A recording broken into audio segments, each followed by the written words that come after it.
Welcome to The Explainer. Today, we're pulling back the curtain on insurance. We're going to break down the fundamental principles that make it all work, the unspoken rules of the game that everyone agrees to, whether they realize it or not. You know, a lot of people think of insurance this way. It feels like a bet, right? You're betting something bad will happen, and the insurance company is betting it won't. You pay your premium, hoping you never actually have to use it. But here's the thing. It's not a gamble at all. It's actually a really carefully designed social safety net. And today, we're going to look at the 6 core rules that hold that whole system together, making sure it's fair for you, for the insurer, and for everybody else involved. So let's start with a big picture. Think of insurance as a kind of social contract, a shared agreement. And like any good agreement, for it to actually work, everyone has to play by the same set of rules. This safety net is what catches us when something goes wrong financially, whether it's a car wreck or a house fire. And these principles we're talking about, they're the pillars holding that net up, making sure it doesn't just collapse from dishonesty or unfairness. Okay, let's dive in. All right, this first set of rules is really all about 2 things: being totally honest from the get-go and proving you have some actual skin in the game. These are the rules that build trust. The first pillar is a big one. It's called utmost good faith. It sounds kind of fancy, but it really just means radical honesty. It means both you and the insurance company have to put all your cards on the table. No secrets. And what's so important here is that this is a two-way street. It is not just about you. So yeah, you have to tell them about that little fender bender you had 3 years ago. But in return, they have to be completely crystal clear with you about what your policy covers, and maybe even more importantly, what it doesn't. Next up is insurable interest. This one's simple. You can only insure stuff that would cause you a direct financial loss if something happened to it. You have to have a real stake in it. This is the rule that keeps insurance from just becoming a lottery. And this example just nails it. You can't take out a fire insurance policy on your neighbor's house and, cross your fingers. Why? Because you wouldn't lose any money if it burned down. This rule stops insurance from becoming this weird, twisted way to gamble on other people's bad luck. Okay, let's move on to the next pillar. This is all about what happens when you actually have to make a claim. The point here isn't to hit the jackpot. It's just to make things fair again. This brings us to the principle of indemnity.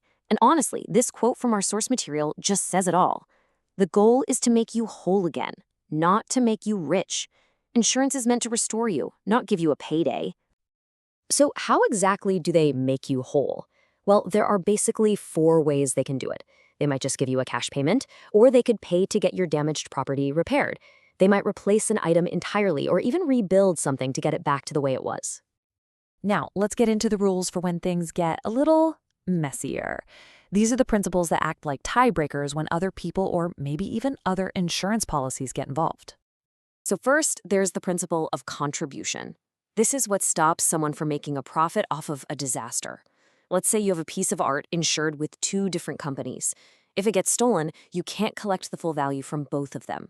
It just doesn't work that way. Instead, each company pays their fair share. No double dipping.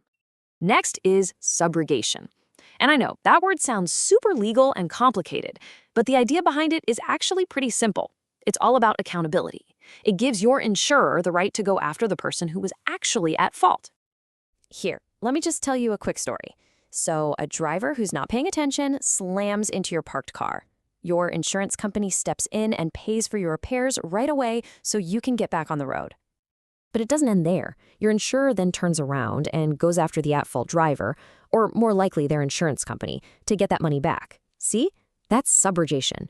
You're made whole quickly, and the person who caused the problem is the one who's ultimately held responsible. And finally, we have proximate cause. This principle is kind of like a detective. Its whole job is to figure out what was the real cause of the loss. When a bunch of things happen in a row, insurers look for the main dominant cause. So if a fire in your house leads to water damage from the firefighters, the fire is the proximate cause, and it's covered. It helps untangle complicated situations. Okay, so we've walked through all these core rules. Now let's put it all together and see how they all snap into place in a single, really common scenario. Just think about a car accident. The whole thing starts with utmost good faith. Your policy is valid because you were honest when you applied.